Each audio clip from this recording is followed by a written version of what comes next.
much more proportional than the market, than the neighborhood. Sure. How can you bring us back to reality from the venture capital to the appraisal mindset? So if I understand your question, is that they have that kind of a speculative value, and so they're changing actual structure of the house, adding square footage, stuff like that. Okay, well, one way that we actually handle that is where we are able to do an appraisal as if those things are already done. So I've got a couple hard money lenders that I work with often, and typically that's what they want. The product that they want is a value as the house as it is, and then a value of the house as if this all were complete, and they give me the sketches, and then from there they make their decision based off what it's worth now, how much they're going to spend, and what they think they should get. So does that kind of answer your question? Yes, sir. Yeah, because that's really the best way that I can do it, is just offer this to kind of. How can I appraise a house if it had the same square foot, but one was built in 1940 and one was built in That's a good question. It's an awesome question. the So I'm trying to avoid going to the thing here because I got to go through 50 slides. But I was going to bring up an appraisal, just like an appraisal graph, right? The form that we use. And if you look at the line that says age, 65 years old, 43 years old, we almost never make an adjustment there. Now, the reason is a house that was built in 1962 could be in better shape than a house that was built in 2015. So the actual ages can be a little bit deceiving. We don't go with that. We go with the effective ages, right? So effective age is effectively how old is the house. So if the house is 60 years old, but it's been completely renovated down to the studs, the only thing original is the concrete foundation, then the effective age of that house is 1. Right. So don't get too caught up on the ages. I know people, they can be kind of a data point that hangs people up. So just disregard it altogether. Just call it the condition. Okay, good. Thank you. Anybody else? Okay. Who has anybody under 5 years in real estate? Anybody under 1 year? I'm gonna pick on you then. Wow, let's get it. Can you tell me what a bedroom is in Virginia? What a bedroom is? What makes a bedroom? It's a closet. It has to have AC to it. Good. Basically function as a bedroom, right? Yeah. So mostly right. So I get probably 40% of the questions I get are on bedrooms, right? Because people think bedroom count equals value. We'll get into how it's not really always true. But to be a bedroom in Virginia, you actually don't have to have a closet, oddly enough. Yeah, you don't have to have one. The reason that confusion persists is because it varies by state. So when I lived in Maryland and we worked in Maryland and DC, you did have to have a closet, but in Virginia you don't. So what you do have to have is it has to be at least 70 square feet. So probably never see that. That's about the size of a shoe closet. I had one room that I thought was kind of iffy, measured it, and it was tiny. It was still like 83 square feet. So it doesn't have to be very big. Has to have 2 points of ingress and egress. So a way to get in and out 2 different ways. So a door and a window, or 2 doors, obviously not 2 windows, but and the window has to be proportioned where think where a firefighter could get in and out of it before getting. Does that make sense? That's why when you have houses, you don't see it a lot here in our area when you do basements, real basements with bedrooms in the basement. The reason we can never call those bedrooms is because that little bay window doesn't meet code. So yeah, I get that all the time, and everyone thinks that it has to have a closet. It doesn't. We're talking about bedrooms. I know that you guys, everyone here is an agent, right? Okay. No, what do you do? Oh, you know, cool. Okay. So everyone, I know like your clients are always going to push you for bedroom count, right? Obviously they think higher bedroom count equals more money. Right? It seems intuitive, but when you look historically and analyze sales, we actually don't see that in the data, as long as there's only 1 bedroom difference. So for example, a 3 bedroom to a 4 bedroom, or 4 to 5, 5 to 6, obviously not a 3 to 5. And if you look at one of our appraisal graphs, you'll see that we don't ever, or rarely will make an adjustment bedroom count, because this usually make the adjustment in the square footage block. So if we did take away for bedrooms, we'd kind of be double dipping, right? Now the biggest test for a bedroom, we kind of know what the rules are, but does it function as a bedroom, right? I love the 6 bedroom houses, 6, where there's actually 5 bedrooms, but the little den off to the left of the foyer with the glass door, I say, oh, it's a bedroom because there's a bathroom here and there's a closet. Well, does it function as a bedroom? Was it designed that way to be a bedroom? And would a typical person use it as a bedroom, right? Typically the answer is going to be no, right? On the other hand, finished rooms above garages are bedrooms, right? I get that question a lot too. Like, if it's a finished room above the garage, can it count as a bedroom? I know some appraisers don't. I think absolutely every time they do, because every house that I go into, most of them, that room is used as a bedroom. It's a function. Yeah, what about those weird historic homes, especially like in Park Place area of Norfolk, where there's 3 stories and that 3rd story is like an old finished attic Sure. that doesn't necessarily have a door, it's just a stairway leading up. Mhm. It's not a closed off door, but Sure. it's a finished off space that functions as a bedroom. What about that? So like when you say you come basically up the steps, there's no door, but it comes to like the open area. Yeah, you can put a door that's not. Sure, sure. That's actually a great question. And another thing that you'll see similar to that in about the same area are the shotgun style houses where they build a bedroom, they intentionally build the bedrooms back to back to back. And one thing that I forgot to mention is by our modern standards, you shouldn't have to go through that room to access another room. I forgot that, so that's important. But in this case, they designed the houses that way. And in the market, that's kind of standard. All the houses are like that. That would kind of fall into the same thing, because Fannie Mae, they give us guidelines on how to appraise houses and what to use as data points and what not to, but everything's kind of intentionally vague because they know like not every house is a cookie cutter. Sometimes you can have wild ones. So when we do have houses like that, we just have to make sure that we find comps that have a similar amenity that they also consider that a bedroom. And it helps if it's backed up on a tax. All right, anybody else?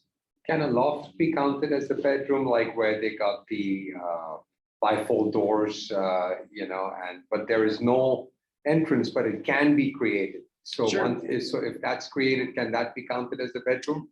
I think so. I mean, I look at it like, again, what is it functioning? It kind of has to pass the sniff test. So to be a bedroom, to function as a bedroom, you would expect like a reasonable expectation of privacy, right? So I think as long as you can have that, like with some sort of dividing wall or something, I think so.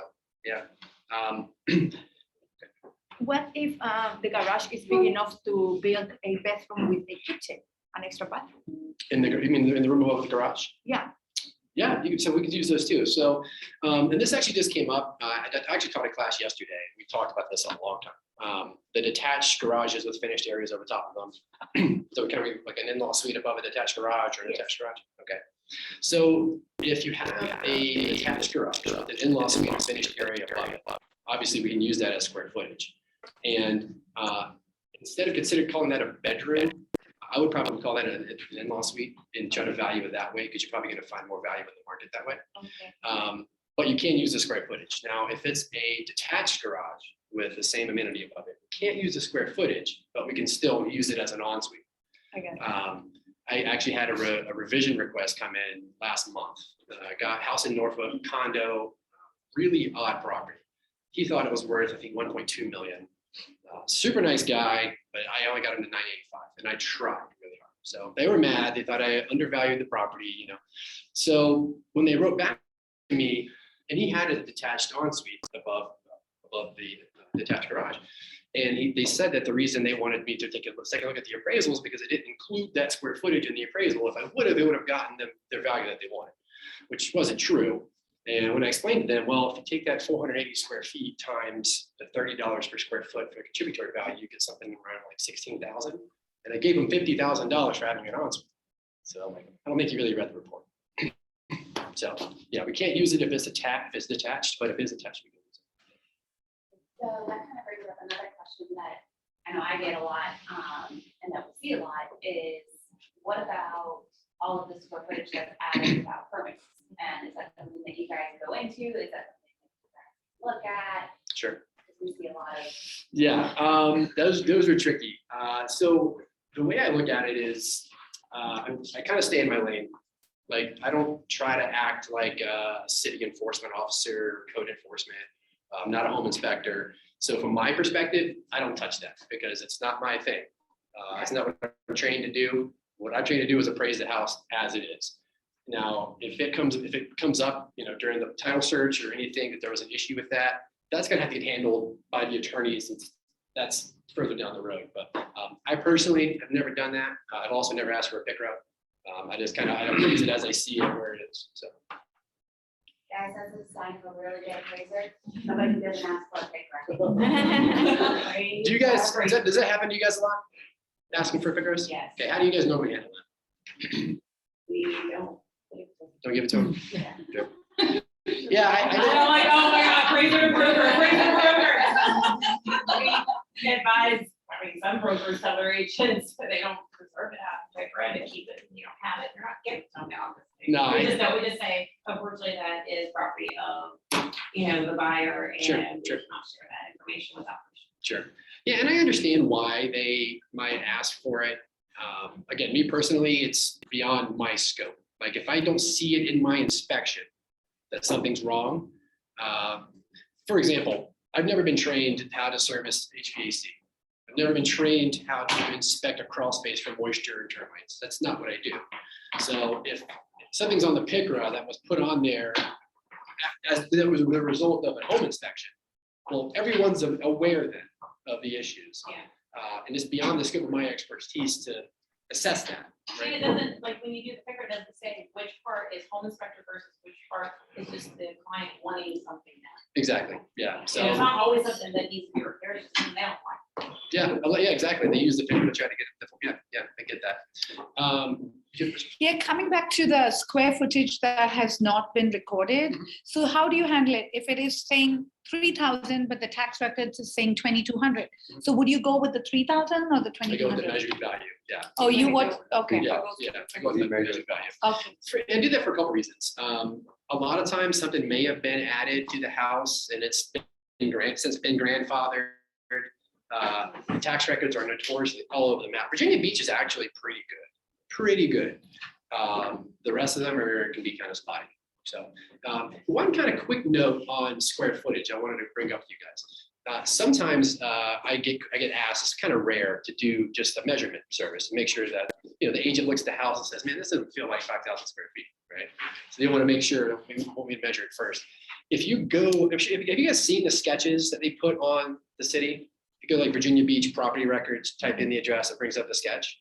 I would really encourage you guys to take that sketch and even not measure the whole side, all the sides, but just run a couple measurements just to verify that it's a super easy way to do it, especially in Virginia Beach. The reason I bring that up is because not too long ago, we got called from a broker, wanted our help. They had a cash buyer that had bought, say, 6 months before. She thought the house was a certain square footage. When she went to refi it, had the appraiser come out, they measured it 800 square feet smaller. So now she was talking about suing them because, I'm sure it worked out, but the point is, I had to tell them, man, after the fact, there's really nothing that I could do. So I know in Virginia, you guys aren't required to do that, but just keep an eye, especially if you think like it might be, something might be up. So, yeah. I have a question. So when you said about the city, how they keep track of the square footage, so I did the same thing. I bought my house and whatever, we went off or whatever it said. No big deal, but then we went to refinance and I knew the property value had gone up. And then when they pulled the city website or square footage, it was actually 800 square foot less than what he measured it at.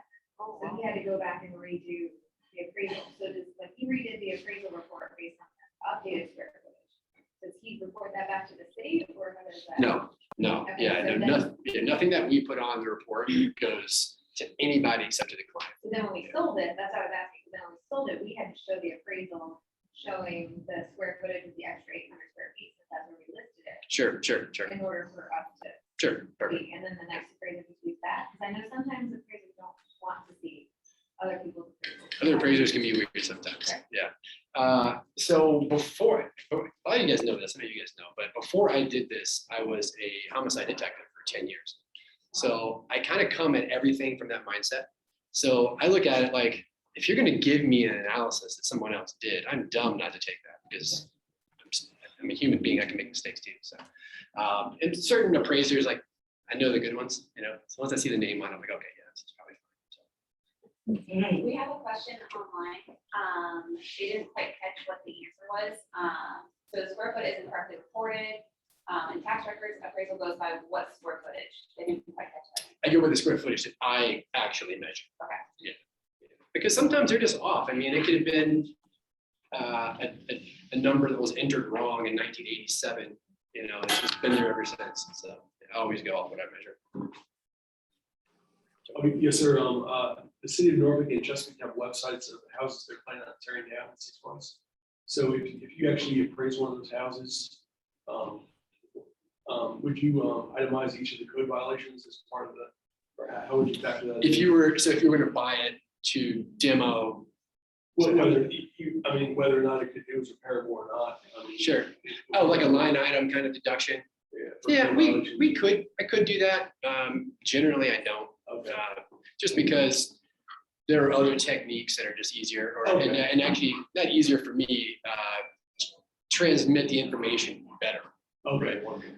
So what you'd be looking at would be something called an itemized line depreciation, Okay, which we can do. Which basically says, you know, the roof is this old, has this much life left, right? So the cost of a roof minus 80%, that kind of thing. But to be honest, we're using like Marshall and Swift, which is like, you guys ever heard of Marshall and Swift? It's a cost estimating like national service. We use Marshall and Swift because again, I'm not a builder. You know, I don't know what it costs to put on a roof. You know, I don't know that. So for me, the only way I typically ever do appraisals are 99% of the time are going to be strictly the sales comparison approach, which you're familiar with. You know, 4 to 6 comparables compared side by side. We can do what's called a cost approach, which is like a line itemized thing. But in theory, cost approach only works on new houses because after that, it's so hard to track depreciation. I think it loses kind of its efficiency. So. don't want you think. Okay, what if the property has a pool that doesn't have permits? A pool. I look at it the same way. Okay. If they put the pool in without the permits, that's for you guys to work out. For me, I just value it as a pool in the ground. Got it. And on pools, I know you guys, it's a well-known fact that you get a terrible return on investment for a pool, right? Everyone knows that. I think the national average was about $10,000 people saw for a variation of the pool. I've since the last year and a half, I went up to 20 to 25,000. So that's good news for people who have pools because there's been a supply crunch. So, you know, they're in demand now. So they're getting more money. So You say fairly, so when you're setting the pool, doing between 15 and 20, generally, yeah. depending on the size. Yeah, well, not really the size, kind of depending on the area. Yeah, and kind of on that. So as we kind of go through, if I give you guys examples and I throw out some numbers, happy to give you. So every time I do an appraisal, the numbers change, obviously, right? Because I'm looking at the market telling me what that adjustment should be. But I do 700 of them a year. So after a while, you kind of know what the adjustments are probably going to work out as. So like, yeah, usually the pools, again, on average are about 10,000, but now I'm seeing 15 to 25-ish. Yeah. Question, So what, question. sorry. Okay. So for pools, because that's a question that comes up a lot for, you know, new agents and Sure. even senior agents trying to, you know, look at comps when they're trying to, you know, for buyers or sellers. In an area that is heavily laden with pools versus an area that pool is not common, what are some of those sort of factors that play into Great question. value? Yeah, great question. So let's take two kind of extreme markets, right? Let's take Southern Pungo, the Creeds, okay, way out there, right? Big land areas, somewhat houses, farms.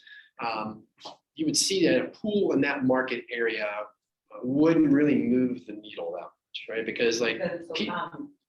well, no, they're not that common. And generally people looking to buy out there are buying for other reasons. They're buying for the land, for the privacy, for whatever reason.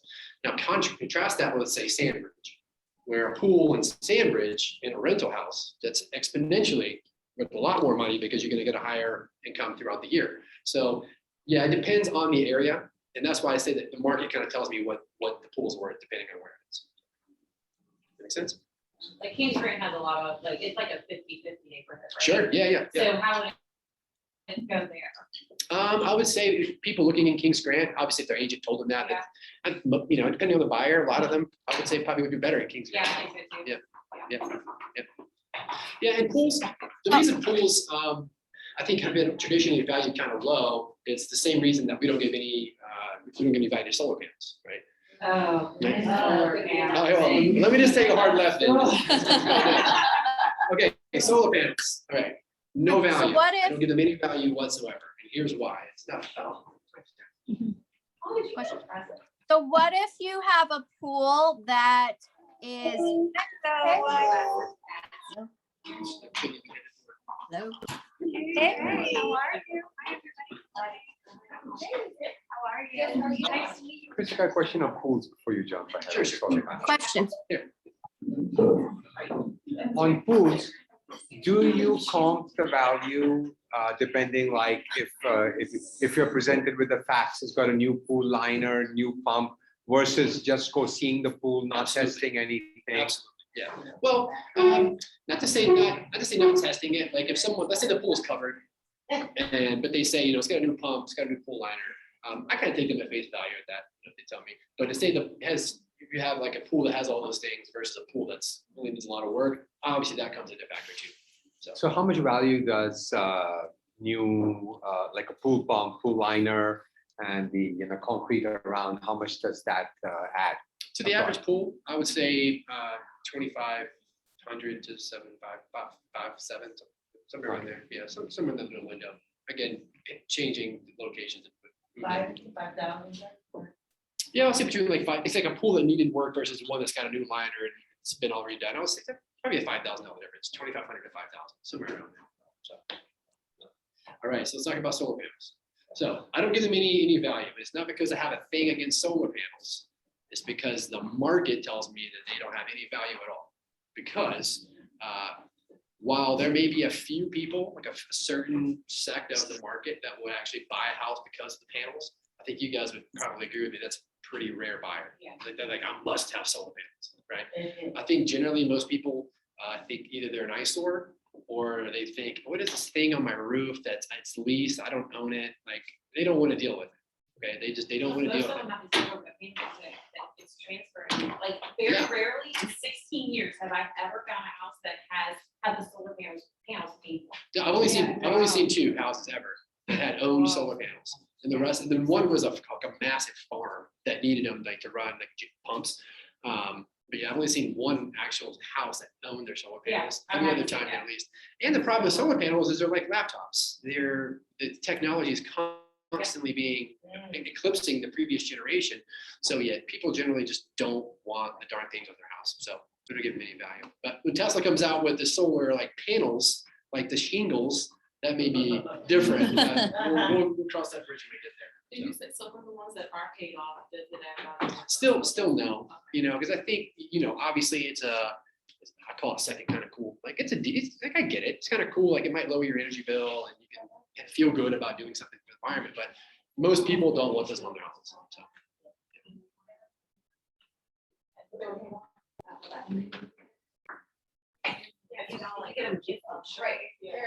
you guys have anything else? How do we value like remodeled kitchens and baths? How much do you add for that? Awesome. Yeah, good question. So I don't really have like a line, like a number or value, but typically, if you look at return on investment for anything that you can do for a house across the entire country, pools, so the lowest, obviously solar panels are probably the lowest. Typically, kitchens and bathrooms, as you guys know, do the best. I think the national average on those is about 60 to 70% return on investment. So they're actually pretty good. It's actually a pretty good return on investment. So I would value those by looking at, obviously just do a sales comparison approach, right? So I'd want to find a house, the house as similar as possible, and I'd have at least one that's what we call a C2, it's been renovated, right? Or new kitchen, new bathroom. Equalize everything else out, square footage, bedroom count, bathroom count, everything, and what's left, see what the difference is, and that usually will be what we use to account for condition for the kitchen. Make sense? But on average, like if I just wanted to do a quick analysis, like 5,000 or 7,000 for a kitchen. No, it's probably more than that. Again, it's on everything's on a bell curve.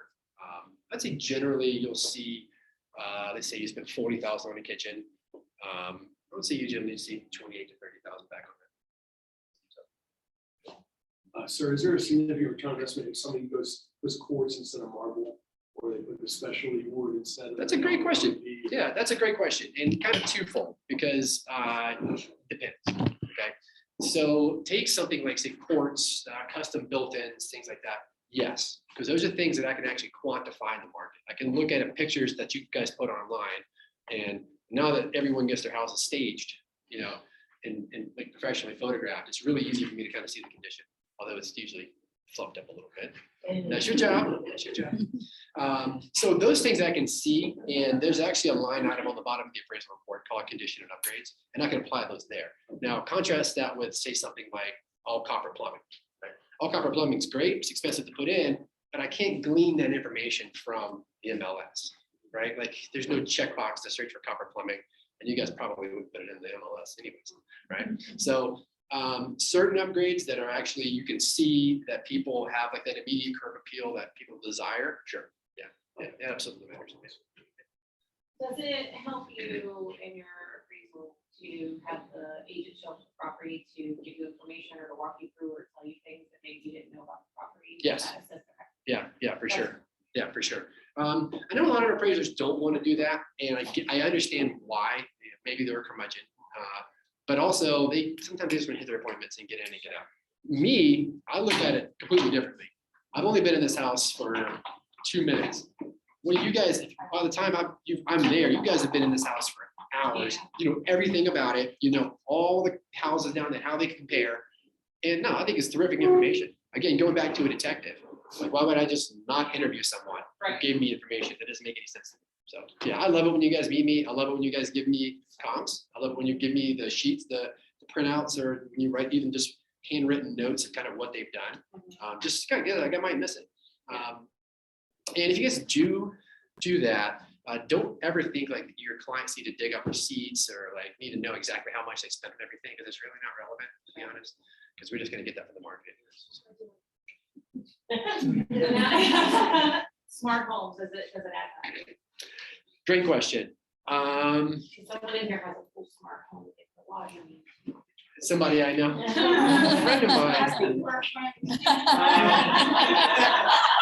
I'm just wondering if that friend was really just doing it for convenience or did it? I would say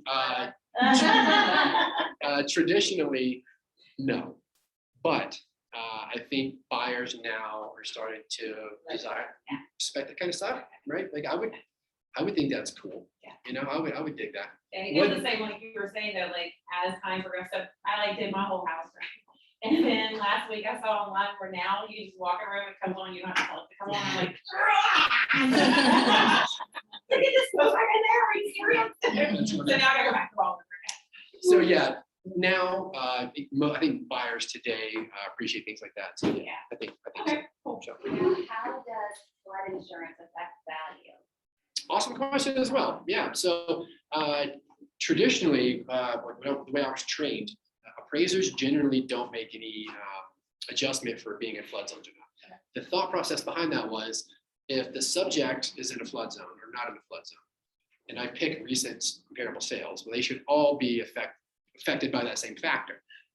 That's great if you're like in a floodplain in Missouri or something like that, but here in the Tidewater, that's not the case. You can have 2 houses be in a floodplain and then 2 in the houses down are not in a floodplain, right? Because it varies a lot. So yes, I do make an adjustment for that.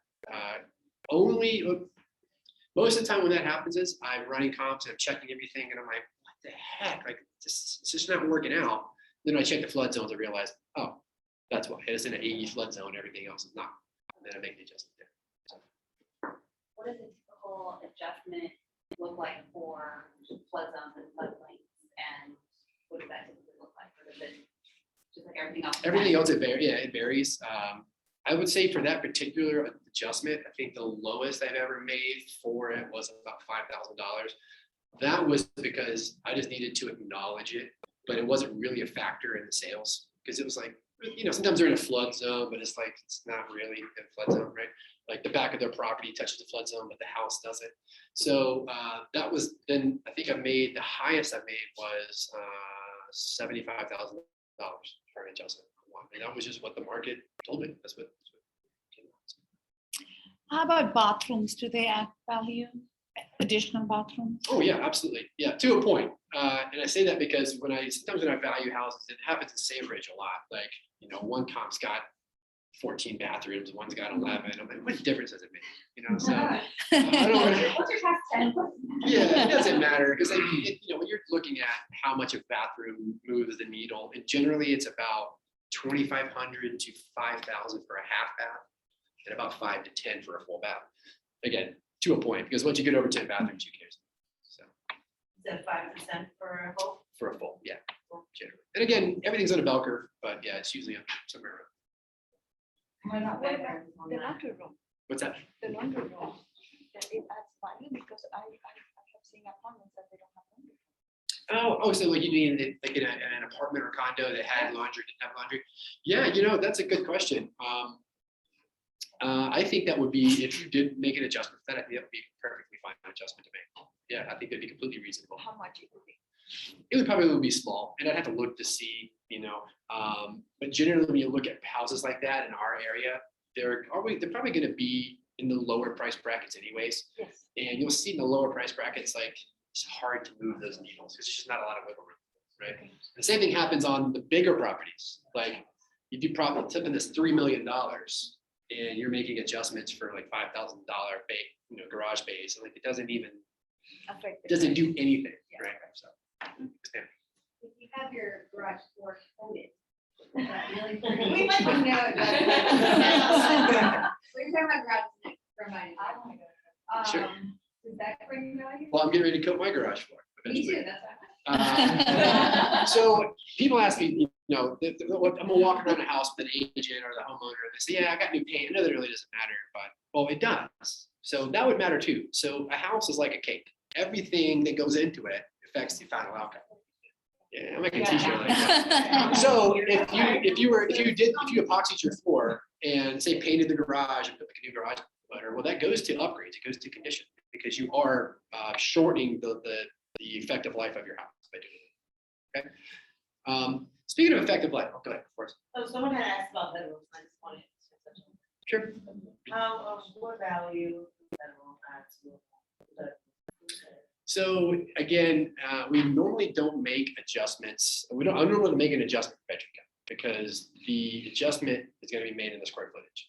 The thought process is a 4-bedroom house is going to have higher square footage than a 3-bedroom house. And if I made the adjustment in both sides, I'm kind of double dipping. But that doesn't always work out that way. Sometimes you'll have a house that's a 3-bedroom house that's bigger than a 4-bedroom house, right? But even then, as long as there's like a 1-bedroom difference, say 3 to 4 bedroom or 4 to 5 bedroom, don't really see much of a difference. If there's like 3 to 5, 4 to 6, obviously you start seeing differences, but by then, hopefully you're getting into larger GLAs, square footages. So how much does it add? It adds as much value as the square footage adds to the house, as long as it's like congruent with the rest of the neighborhood. I was gonna say that, so like if you're a neighborhood of all 3-bedroom or 4-bedroom homes, or 2-bedroom, you would deduct the 2-bedroom because. It's- Sure, I would add to it. Yeah, I would add to it. And that's why I tell people, like, bedrooms don't necessarily equal value, because like if your market is primarily 4-bedroom houses, the fact that you have a 6-bedroom house isn't going to change it. It's just, and it's probably really a 5-bedroom. What about windows? For like new windows, Yeah. like basic windows. Oh, absolutely. Yeah. So going back to everything being a cake. So Then we get big. yeah. So like new windows, new roof, new siding, I mean, even down to interior paint and new carpet on the steps. Yeah, we take everything and mix it. Yeah, it all matters. Square footage. Of course. So, Yeah. when you adjust for square footage, you're not looking at like the price per square foot on the listing, are you? No, it's a great So, question. Yeah. So, okay. So does anyone in here search for comps using price per square foot? I looked at everything, but Sure, then it messes me up because I know you want to adjust that. sure. Well, you can do it. I guess, so, you probably do it for a long time. Like it's kind of an art to it. I never search for comps based on price per square foot. I don't even consider it. I don't look at it.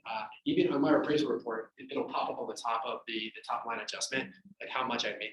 I don't even look at it, because we look at value a completely different way as far as square foot. So if you take price per square foot, all they're doing is taking the house, the land, the view, the sheds, the fences, the pools, the detached garages, all that stuff, and dividing that by the price by the square footage, just putting it all in one pile. Conversely, if you have a house that's like just significantly smaller, but maybe has been renovated, it could have the same price per square foot as this other house, but they're completely apples and oranges, but you're just getting yourself spun up in knots. So I don't even look at that. When we look at price per square foot, we are looking at the contributory value of them. Okay, so if you take the whole house, the whole cake, right? The square footage is just one ingredient of that. So the square footage isn't the only factor in the house that adds value, it's a factor. So we look at the contributory value of that 1 foot. What does that add to the overall value? And the normal range that we'll see in our market is about $20 to $40 per square foot. From Bay Island to, a different neighborhood? Yeah, or- generally, and the reason is because that number doesn't really move all that much, but when you go to say Bay Island to, she's gonna laugh, Redville, I always use Redville as an example. Well, now that price difference is made up by completely other different factors, location, water amenity, et cetera, et But cetera. how do we, like, when we're doing comps and trying to figure out price and justify our price, like, that's one thing I get caught up on, like. Yeah, for Because sure. I do like to compare the square footage and the number of bedrooms and show them. And like, how would we know that, on Bay Island, you might adjust $100 per square foot, but in Redmond. Sure. And it's difficult in the. Like, is there like a formula you guys use? or is it No, I just wish it like, was. It'd be so much yeah. easier. No, there's not a formula. Oh, okay. Sorry. So when you look at comparables, are you just kind of looking at them, kind of making mental adjustments, or do you guys actually write them out like on a graph? Because like it doesn't have to be anything official, like the CMAs I that. like write it down, all right, I'll print out the comps just for the client. This has one less bedroom, but 200 more square feet. Sure. and This and that, and Sure, and just kind of whittle it down that way. Sure, yeah. Another good way to do it, which you could do kind of like, impromptu, like appraisal, is just using a piece of graph paper or even like an Excel spreadsheet and just write down the different amenities, okay? It's a 9-room, 5-bedroom, 2.5 bath. Here's a square footage, pool, blah, blah, blah, right? Just put in here ours, right? Well, here's mine, right? I'll send you my BPO graph of the 3 that y'all can fit in. Please talk about it's already pre-done. I'll send it all to you guys already scenarios. Yep. And you can use those and you can actually type it in and do it because what he's talking about is seeing a side-by-side comparison. And you can even tally it at the bottom. Yeah, If you look at it. Sure. So I'll send those to everyone that's in here. If you send me an email, I will send you one. But keep going. Sure, no, and and I'm glad you said that, because the reason I can tell people to do that, make that visual adjustment. Yeah. Is because once you put all your Yeah. comps in a row, Exactly. yeah, so this is ours, this is what we use. Yeah. Okay, now, it looks like a lot of information, right? And it is, but if you look, 80% of, you say 75% of these things are alike, so there's no adjustment whatsoever. So I took a marker on this piece of paper and I marked out everything that was the same. You'll see most of the time, there's only 4 or 5 variables maybe that you have to account for when you try to come up with a price. And then from there, I would say, we actually have a trainee now. And the way I trained her to do this was assign a placeholder value. Okay, so I gave you guys a range, $20 to $40 a square foot, right? It could vary. I'm not sure how to find it out. So let's say you equal out everything else. Okay, so it's got our subject has a pool, it has no pool, our comp has a pool, so minus $15,000. CBS, comp, better, subtract. Right? So if the comp is worse, you would add. So once everything else is taken out, yeah, this is I was actually told them that before you got here. So then assign a place value here. So for your square footage, say $30 a square foot. All right, apply that, see how it works out, and then if your values down here, your adjusted values should be close. They should be within 4%. Okay, if they're not, you'll be able to see once you do it, right? What is the market telling you it's worth? So then try $40 a square foot, and then you can start to adjust it that way. Does that make sense? Right. So basically, what I'm saying is, if you have a factor in a house that's giving you a hard time, it's hard for you to comp. Say, be it a water view, maybe it's got 2 pools, or who knows, right? You got one thing that's bugging you. You can't find the comps. Find the best comps that you can. Eliminate every other variable, and then when you have the value that you have left over, that kind of points you to like what that amenity should be worth. Does that make sense? No, and the thing is, I know it's hard for me to squish this down into because in order to do this, we had 2,500 hours of apprenticeship and basically master's level degree of training afterwards. So it's a lot more art than science. It can be. Can you go back to philosophy?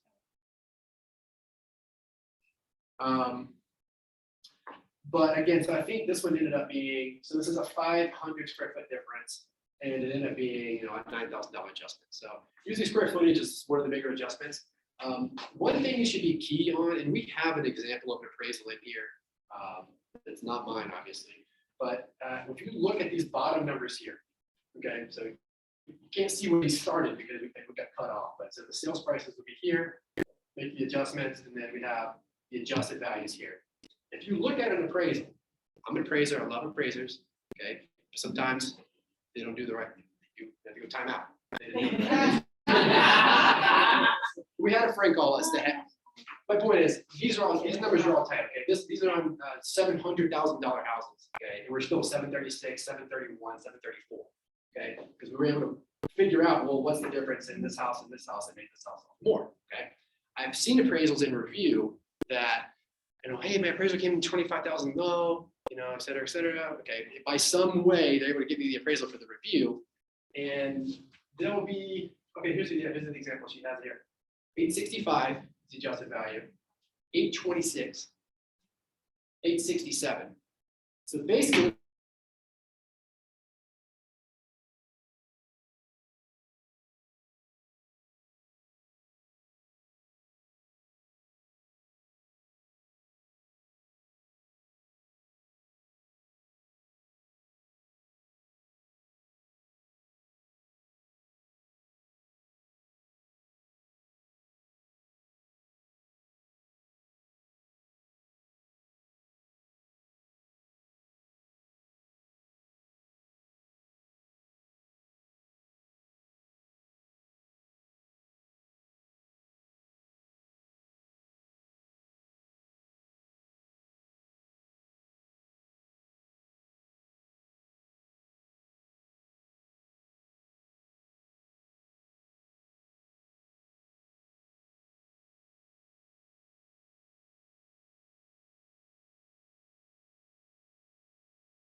clients, agents that have done pre-listings for, that their client comes back and asks, like, it's a 75-acre lot, why only such for this amount?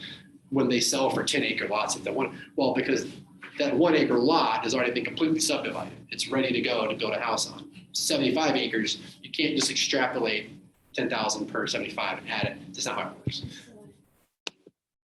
Yeah, exactly. Yeah, contributory value.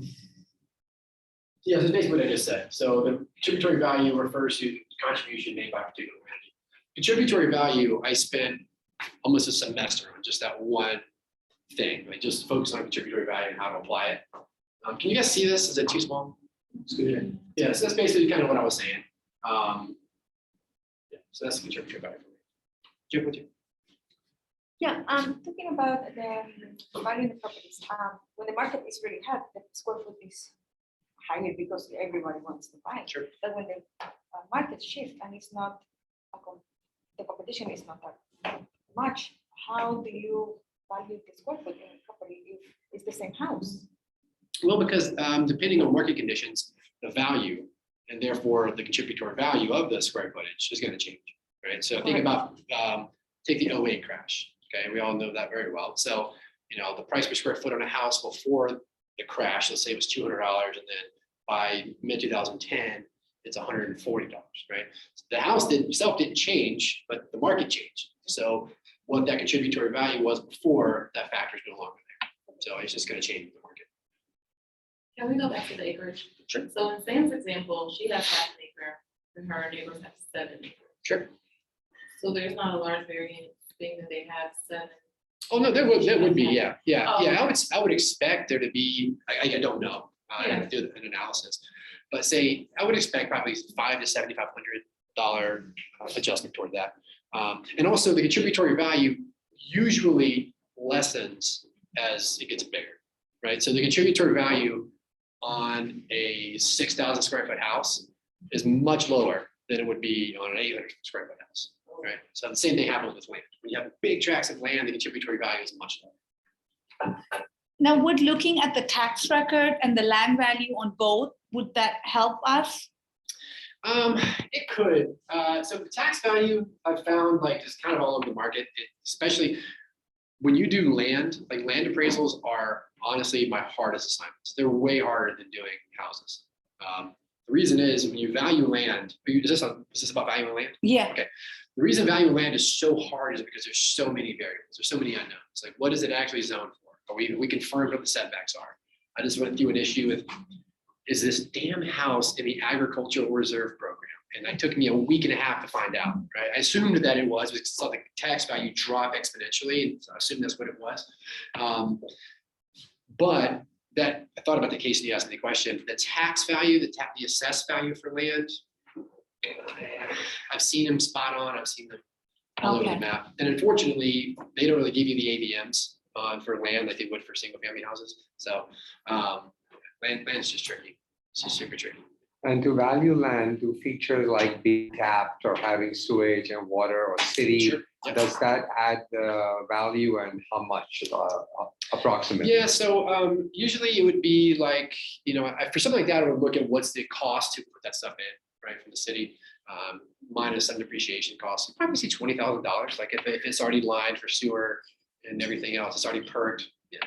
So a lot with and without would be about 20,000, 25,000. Yeah, depending on where it would be. When you invoke the tidewater on the property and then we send back the agent, through them or usually? I love We don't this. see a lot of people coming back with any change often. So I've actually never invoked Tidewater. I've never done it. Do I consider them? Yeah, because sometimes they're right. Sometimes they're not. But even when they're not, I'll take a second look. And I've found a lot of times what it is, I think the LO, they know it's the appraisal's fine, whatever, on the refi, but like the homeowner is like, it's worth way more. I'll take a second look, try to budget a little bit, and that usually makes it happy, right? It's not likely I'm going to make a $50,000 adjustment, but I can make a little. Yeah, I generally do. You think that you do more so, well, I guess you put it, if they didn't sending it back. So besides some agents that are like, it's fine, we're just gonna move on it, it's Sure. on that, do the work and send it back. Sure. And, but oftentimes there won't be any significant change.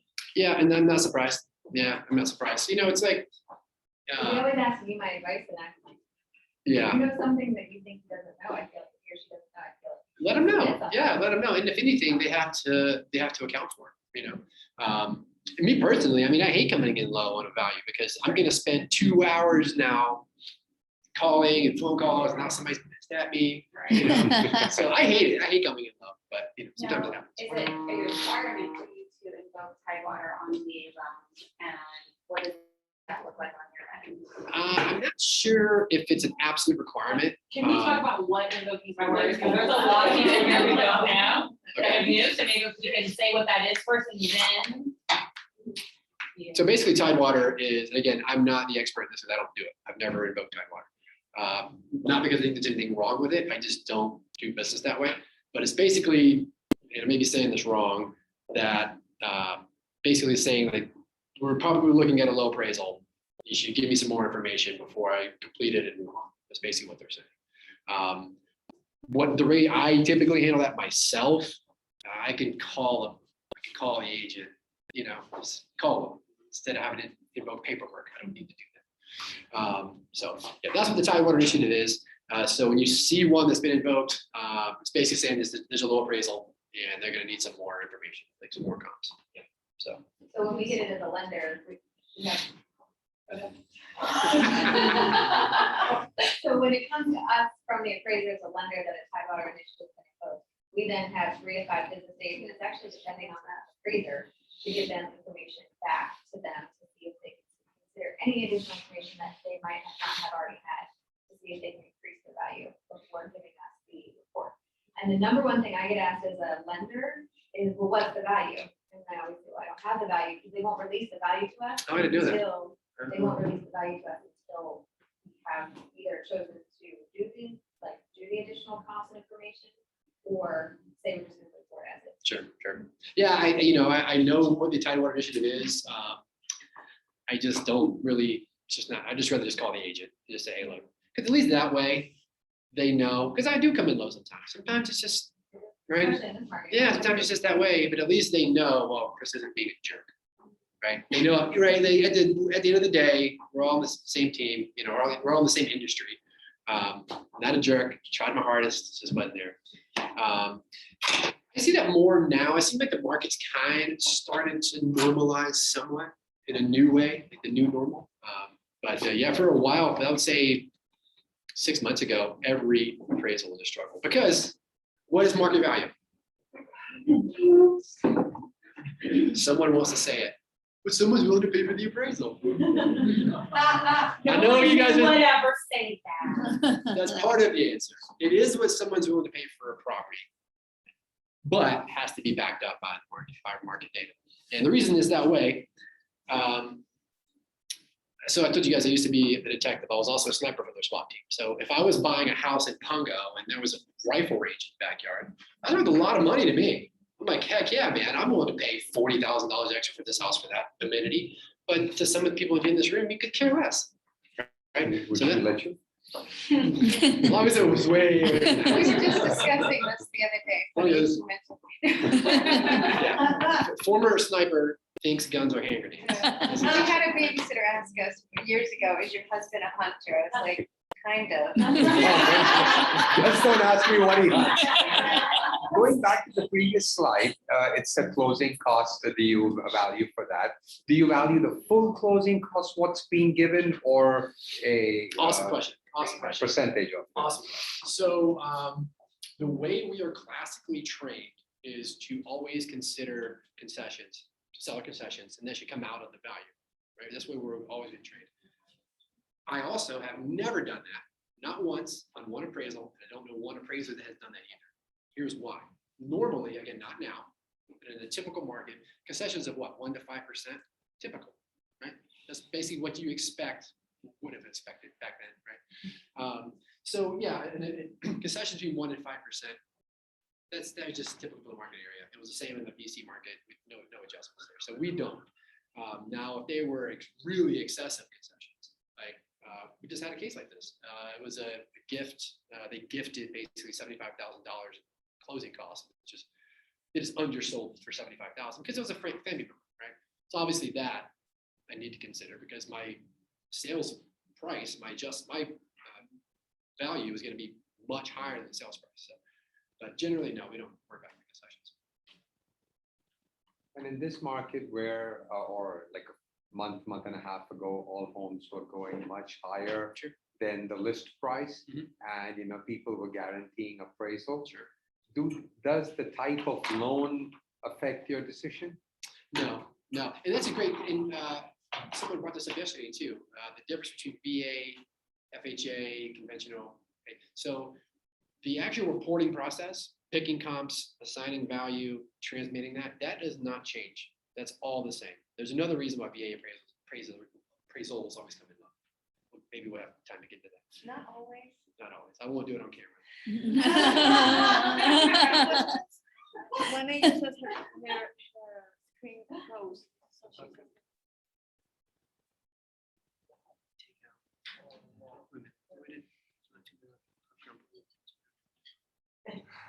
Okay, so the question was basically how do we deal with in-ground pools versus above ground pools, right? And so the example that she had was, it's an above ground pool, but it's got decking around it. It's like a nice pool, right? Fannie Mae guidelines, we are not allowed to use above ground pools. They're considered personal property because they're not technically affixed to the property, so no value at all for an in-ground. Which I don't totally agree with, to be honest, but I don't need to make that rule. Above. Above ground, yeah, above ground, yeah. And I had one in Sandbridge that was tough. I'm gonna be careful because I'm not supposed to give away addresses and stuff, but whatever. Unless if you know this house by this, then good for you.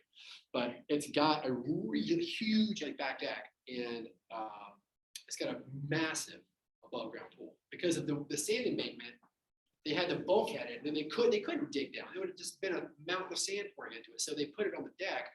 But I mean, it's massive. But I think I know what you're talking about. yeah, right. So I'm standing there looking at this thing, and I'm like, dang man, this thing really needs a pool. This isn't technically a pool. So like I'm crawling under the thing, like seeing where it contacts the ground. So But the deck gives the house. well, the deck does, yeah, the deck does for sure. But typically, like if the deck is detached from the house, it's just around the in-ground pool, above ground pool rather, we can't really use it. Oh, for sure. Yeah, for sure. How much value does that? That's a great question. Again, depends on where you are. Usually with decks, because like say the average cost of the deck to install is about like let's say $7,500, right? Although it's a small line item, I have the opinion that they probably have about the return on investment as a kitchen. I would say about 70%. So, yeah, because I think it's a long-lived item. I mean, a brand new deck in the back of the house is a good thing. I think people pay for that. Do you value Trex more over regular? Well, I would say no, but as of late, I think I have, and I think it's just because I've seen so much more Trex going in because of the lumber crunch. Trex costs exactly the same as wood, so I've just been seeing almost all Trex go in the last 5 or 6 months. I have a question. So does where the house sits on the street add value? So my house is on a corner. Sure. Versus being somewhere in the middle of the street or like at the end of a cul-de-sac. Sure, As opposed to the beginning of it. Sure, it could. Yeah, it depends on a lot of factors. Like, let's say you're in the corner of a really busy street. Well, then yeah, it can make a difference. Yeah, and you would see like someone that is down in the cul-de-sac is a little bit higher because you don't have to worry about that.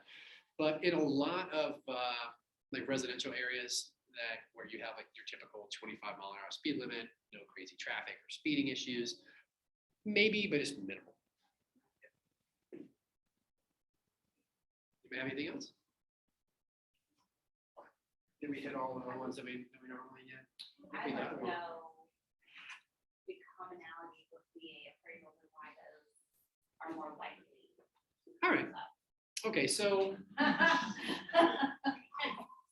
it's not really a big thing. So yeah, that's fine. I think well, let me say this. There are many agents are in the Hampton Roads area? Right now, like, how many agents are in this area? Say something like that, right? So there are about, I think, it's funny guys, appraisers are like endangered species. That you don't know. First of all, the VA is recruiting.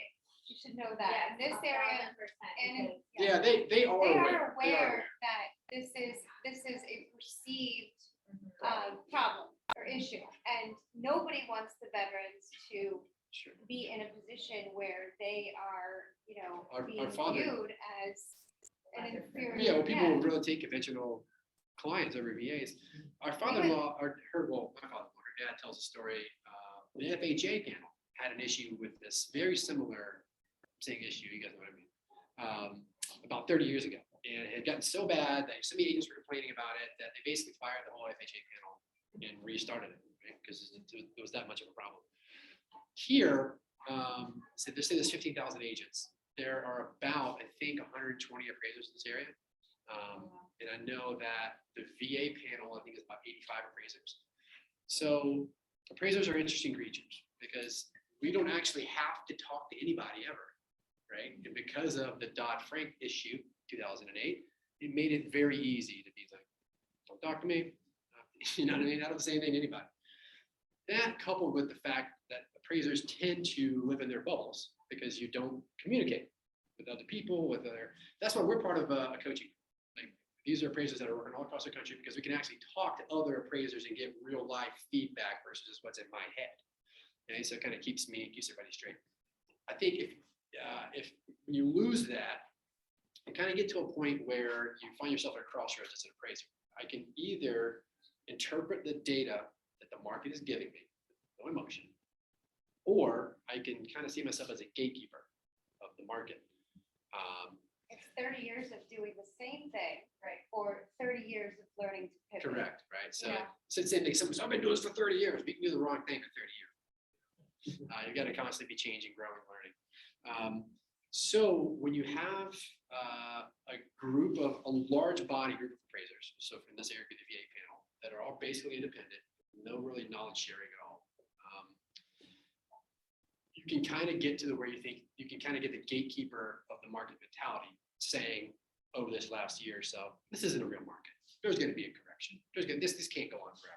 Well, I don't know that. I'm speculating. Okay, it's not my job to establish market value. It's not my job. That's the market's job. My job is just to interpret sales, days on market, amenities, and then make it all make sense.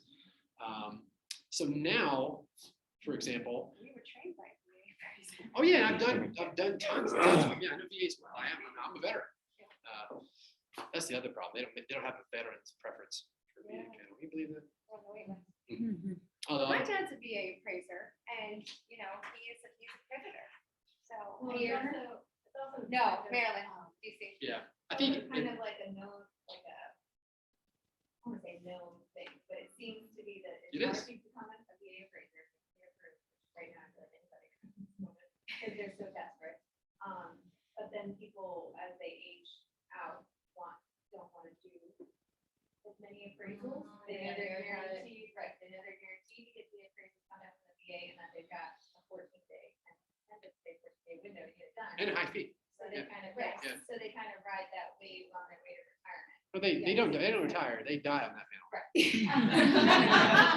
Which we have had some where we're like, is he alive? That's how they go down. I haven't heard from anybody. So, and just so you guys know, being on the VA panel, it's no higher certification or anything. It's just like a wait list. But it is longer due dates, Well, and don't- it is higher fees. And that's the reason that there's always a wait list for the VA panel, because it was exactly what you said. You don't have to market, you don't have to do anything except for breathe. And you're gonna get fed appraisals and you've got all the time in the world to do it. And if you don't like the value, You can bring your oxygen tank on. you can- site.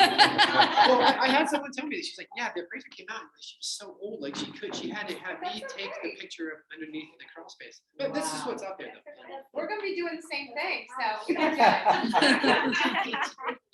That's the problem for us too, as lenders, that people say that they don't want to take a VA hire, but it's not every VA appraisal. Sure. Right, low. Just Sure. like you were saying, like sometimes it's the person that hasn't kept up with the trends, who's not paying attention. Sure, Right. exactly. or they're just over curmudgeon, you know, you get that, yeah. But, yeah, so that's in a nutshell, and I'm not really saying anything that's like not really well known in the market, I think everyone knows that. And there certainly is a reason why it's always a VA appraisal that I'm getting phone calls about, like, for people trying to ask me to make sense of it. And FHA is actually more stringent. Yeah, before, I don't know how much time we have left. You have 35 minutes. Oh, good. We have So a 30-minute buffer at the end. for questions, good. So usually she plugs this, she wasn't here. It is important that we do this. If you guys, I know a lot of you guys are already friends with us on Facebook. If you're not, become friends with us because we're worth it. And Right now, if you go to www.vabeachappraisals.com, right now, go and, can I pull up our website from here? I just want to show you. we'll bring it to the epic then. Yeah. What are you on your Facebook? We're Britt and Chris, or you can go to CMP Appraisals, our business page, either which one. Like them both. NCMP. So the reason I want you guys to go there is because once you guys are in there, do they request an invite to appraisal? Yeah. So we have a group called Appraisal Optics. I'm the only appraiser in there. So it's my party. I don't let any other appraiser in. You know, we only let No, we people. have other appraisers. That was an accident. You gotta kick him out. No. Most I love appraisers. I just don't need peanut gallery feedback. But so it's all local agents and loan officers, and it's a place that we put out a ton of information. So every question that we get asked, not a lot of them, we'll make a video about and put it on there. Just gonna have like just a regular. And our TikTok page is pretty great too. Oh, thank you. Is that Brit, We- Chris and Brit also? Yes. Yes, we are fine with having other appraisers. What Chris is referring to is that there are a lot of curmudgeon appraisers and there are a lot of appraisal boards and they are just, For example, the guy that they we have rip on each there other now. apart like all Yeah, day long. the guy that we have on there So now, I don't think he realizes that is not like an appraiser for him, because he's asking questions about software, appraisal software, and then it's like. anyways, if you enter in your email address, I guess right here, yep. We can send you our how to prepare for an appraisal checklist that we have that you can of course share with your clients, or you can have them also enter in however you'd like to do it. We also have an FHA checklist PDF that we can send you as well. Yeah, we're happy to, we also go through. Here it is. It's vabeachappraisals.com.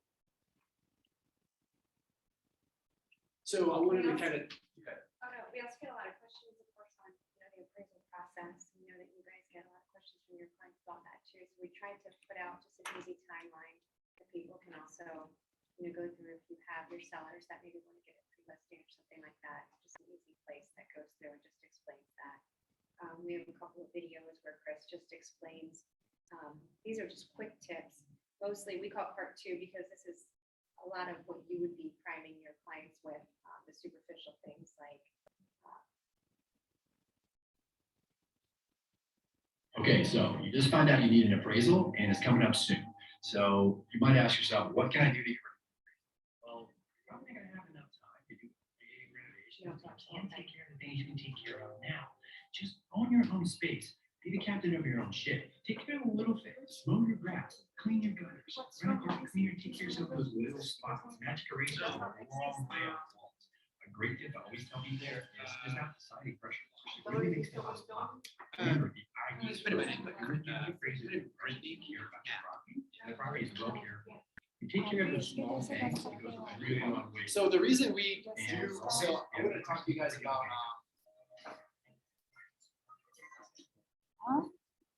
I hate hearing myself on camera. The reason we do this, I'm gonna talk to you guys about a little bit of the FHA stuff.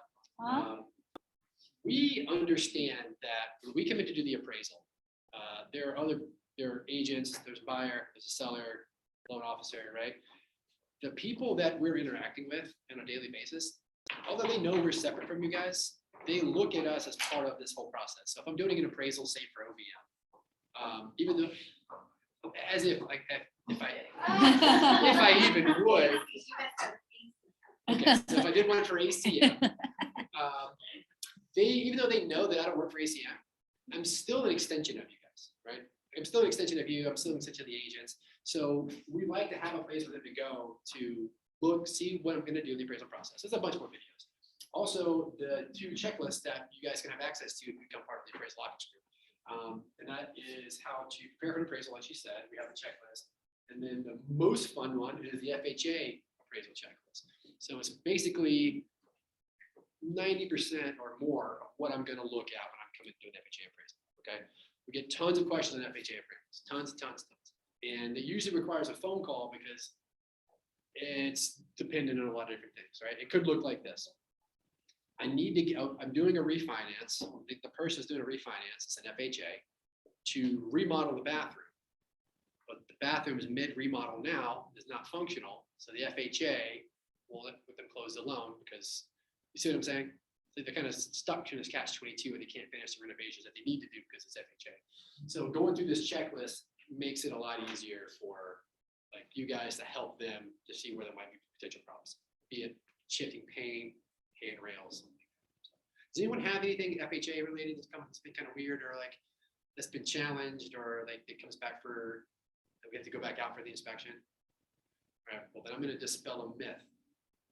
There's a myth that FHA and VA appraisers like to condition things because then you get to go back out and get another $150 fee. That's false. And here's why it's false.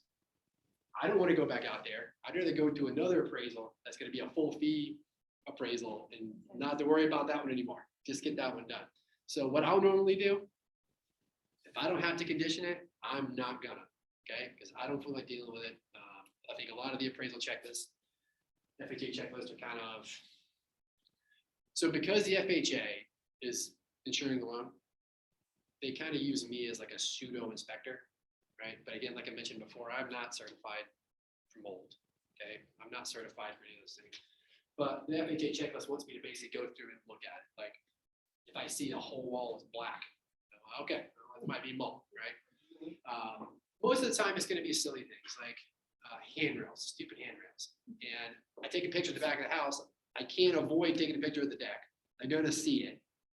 And I'm like, so I'm gonna have to condition it, because if I don't, it's gonna go to the underwriter. On a week and a half is gonna go by. You guys are getting closer to closing. Then they finally come back and say, we need a handrail picture. You know, everybody's mad at me. So what I'll normally do is if I have to do it, like I know they're gonna catch it, I'll call the agent while I'm standing there looking at the house and just say, hey, look, they're probably gonna condition the handrail. I'm not gonna say anything about it, but 95% of the time, they come back and say, we need a handrail. Just so you guys know. And yeah, we don't like going back out the second time for a $150 fee. So, Would you guys accept a picture? Like, depends. I do if I know the agent, you know, we're working together. I've got no reason to think that they would be trying to lie to me. Yeah. Okay. Because I mean, at the end of the day, if the agent's gonna lie to me about an FHA picture, like, you know, like what kind of business you guys run? Like, so, What about if a shed is as is, but the appraiser tags it? Says that is rotted, needs to be repaired. okay, that's a great question. So for me, and this is for FHA, right? Obviously. Yeah. I don't look at, so the basic, what the FHA checklist is meant to be, and what the FHA guidelines are meant to be is basically just to provide a safe living place, safe place to live, okay? No carpet to trip over, the windows can all be opened and not all painted shut, things like that. There's not a huge hole in the floor. For me, a shed outside is insignificant. And, you know, if it's a shed, if it's a dilapidated shed, it's an as-is condition. One, doesn't really have that much value. And two, I would not personally condition unless someone plans on living in the shed. But if it gets conditioned, as an agent, can you challenge that? You could, yeah, you could. Can we go to the do we? So, anyways, this is what size? we tried, but they I don't didn't think it agree. even covers. I don't think the FHA, I'm not sure that the FHA verbiage even goes into that. Yeah, I don't know that the FHA even really gives guidance on that at all. I know USPAP, the Uniform Standards of Professional Appraisal Practice, it's like this thick. That's the appraiser Bible. I don't even think they address it. So, as a matter of fact, I used to always give value to sheds and fences just to kind of acknowledge the amenity. But as time's gone on, I've given less and less because the market doesn't respond to it. Doing fence? Yeah, I mean, sometimes I'll give some, but not that much. Oh, wow. Especially recently, and as the market changes. Yes.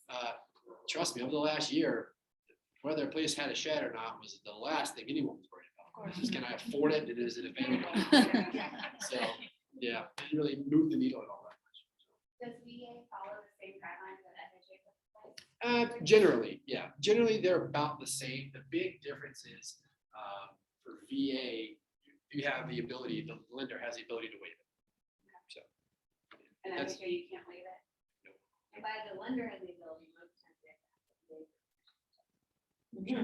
How do you, in your experience, does that happen a lot that they waive it?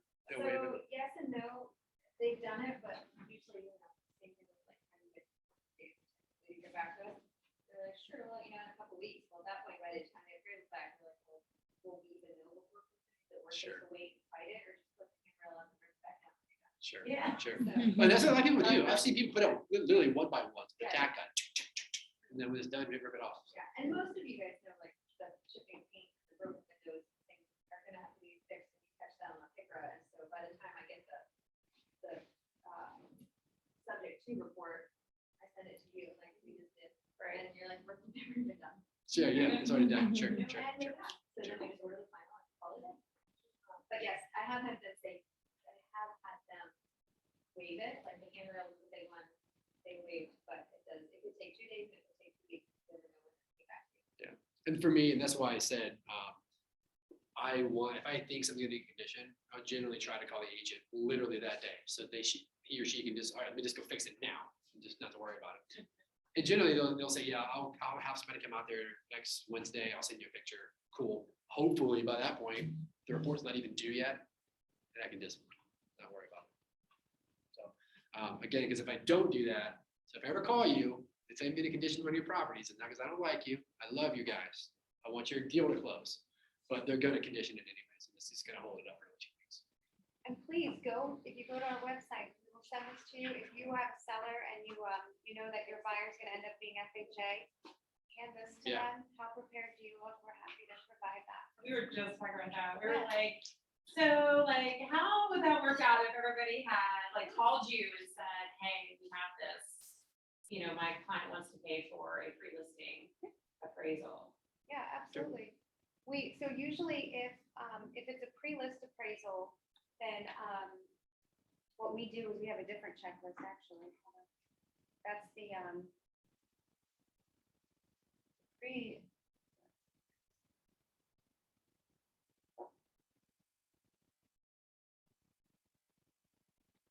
Okay, here we go. Preparing for an appraisal checklist. Yeah, if they want to give us a call, absolutely. We do a lot of pre-listings, especially in this market, you guys know. Yeah. Probably about and- 50% of our business right now is non-lending. How Which much you is can it imagine. for- What percentage? About 50. 50%. We're Wow. about 50/50. Oh, wow. Wow. Yeah, because one thing that people, and you guys know this, one thing that is always happening is people are Deaths and either divorces. passing away or, Yeah. splitting assets. There were a lot of divorces in 2021. So we did a lot Yeah, of divorces. You guys sure know. Yes, there were. So we do a lot of private work. It also, just FYI for your appraisers too, it also ends us up testifying in court often too, so it keeps us from our queue. So sometimes that does slow the Pre-listing. process How much is also. it pre-up? So we try to be Oh, really pre-listing. careful about how It many depends. cases we're It depends on accepting and really how where it contentious is and things everything. might but, get, but of course you never but what really. is- She knows our starting fees and stuff better than me. Because normally I'm out in the field and she has to field all the calls. So Yeah. she was asking about what we normally charge for this. Yeah, our- Pre-listing. Our fees vary. Our base fee for, right now, for like someone that's calling us off of Google or something like that, is usually about $480, $485. Agents, we try to, do an industry discount. That's usually coming close closer right now to.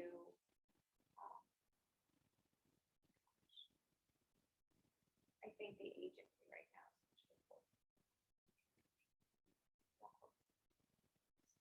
It's always just, you know, we do a sliding scale. but Just I to have think an idea. Thing like that, but that, It's just to have an idea. yeah, just to have an idea, so.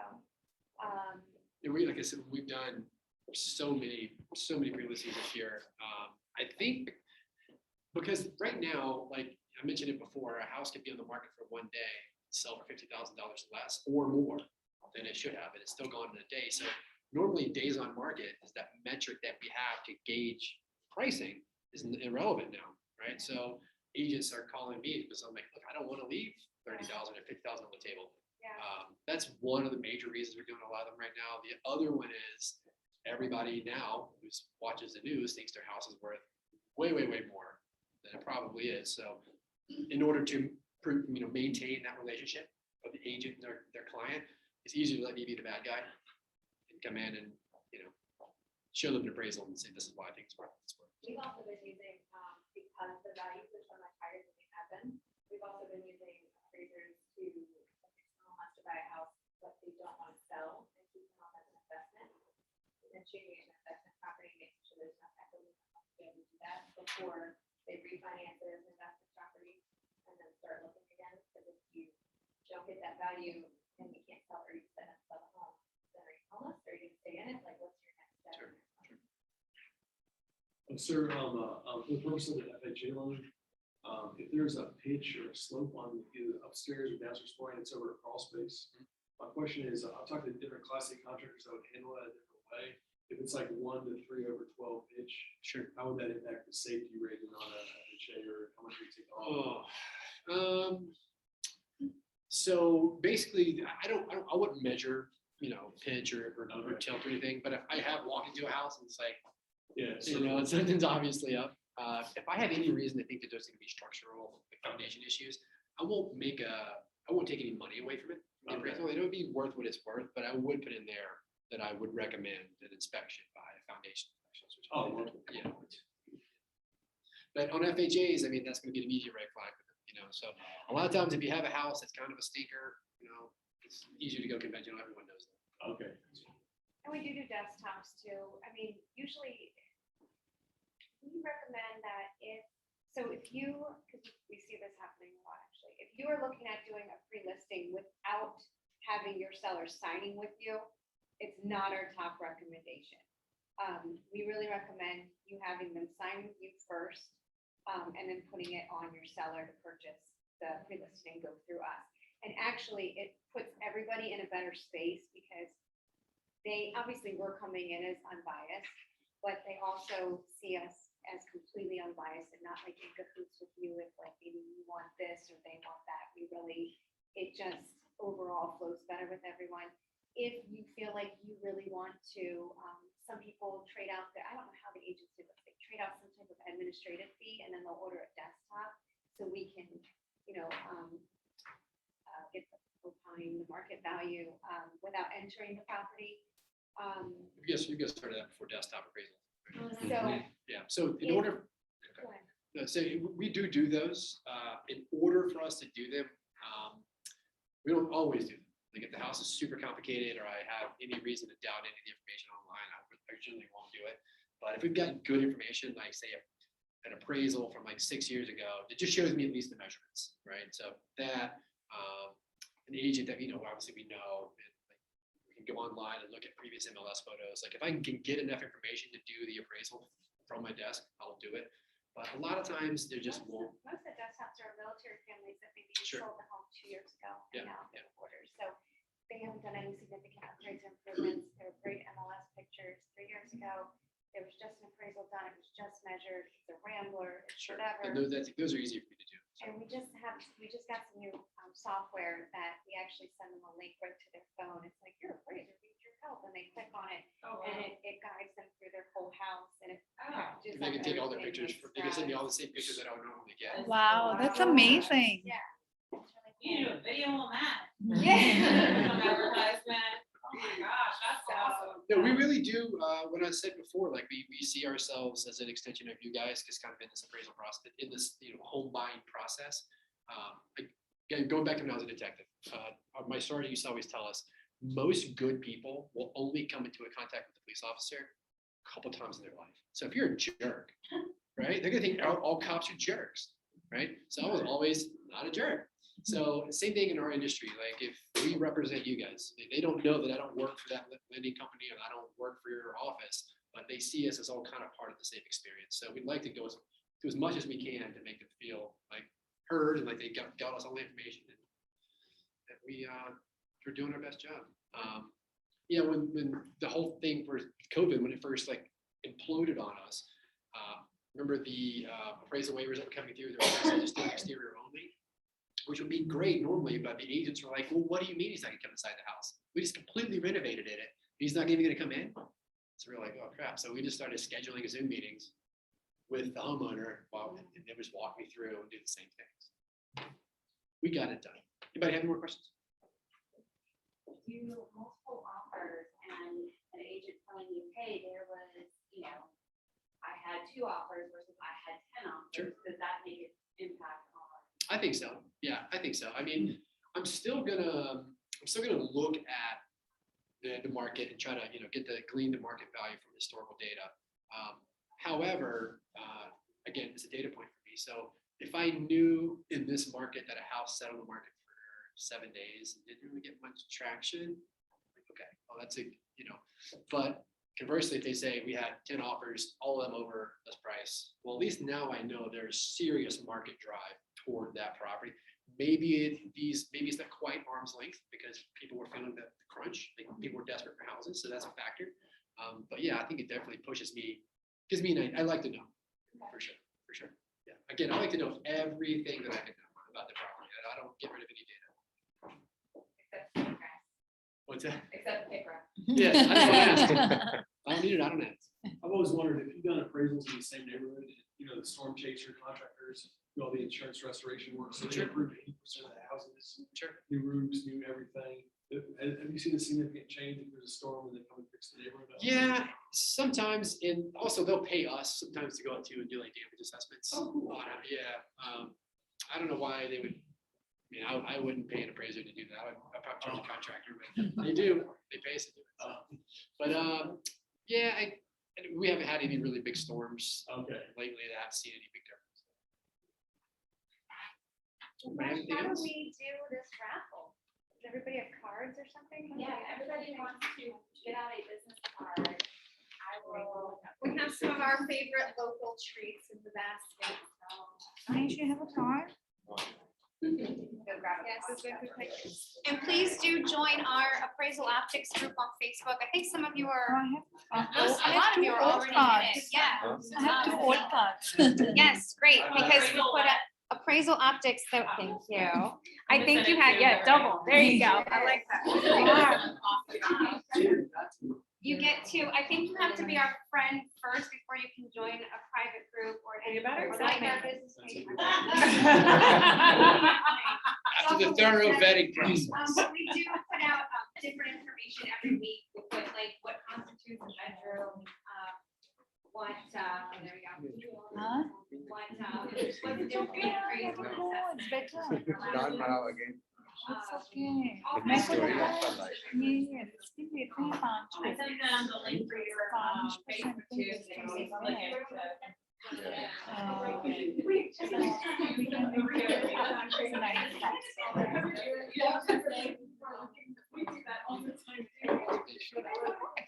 Thank you guys.